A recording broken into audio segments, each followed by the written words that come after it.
So I was talking about the Arab Spring and the U.S. response to it, which has been, as we anticipated, a failure on many levels, a failure to have anticipated that such a thing could happen despite massive amounts of analysis that actually said something like this was going to happen, although no one knew exactly when or how or what would be the spark. But there was a sense that this was a moment where the U.S. had to rethink its earlier policy. U.S. former policy was based on, in the region, had three parts: oil, Israel, and strategic stability that included both sort of market stability and military stability. Now the question was, the challenge for President Obama was, how do you position yourself as a friend of the fruit seller in the marketplace? And in fact, he spoke very eloquently in his speech about, we stand with the fruit seller, not with those who support the raw power of dictatorship. Very powerful. Without taking any accountability of the fact that it's been U.S. support, military support, economic support, political support, diplomatic protection, all those things, that made those dictatorships powerful and possible.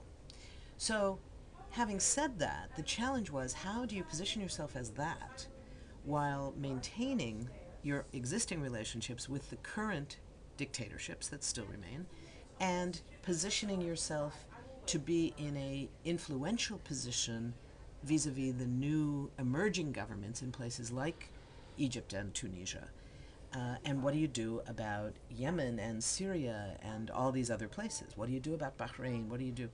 So what they faced was, on the one hand, how do we say one and do the other?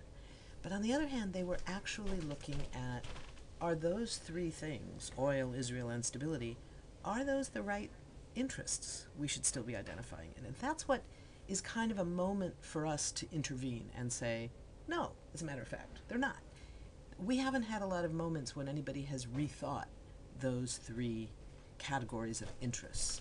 So the whole question of identifying what's a different way of looking at what is U.S. national interest, redefining it altogether, is on our agenda, much as President Obama's agenda is, how do I respond to this emerging, amazing crisis while maintaining full and complete and utter support for Israeli occupation and apartheid, including support for Saudi Arabia, for Bahrain, for Yemen because of the so-called global war on terror, Bahrain because of the Fifth Fleet, Saudi because of oil, all of these interests, and not changing any of those. That's the challenge.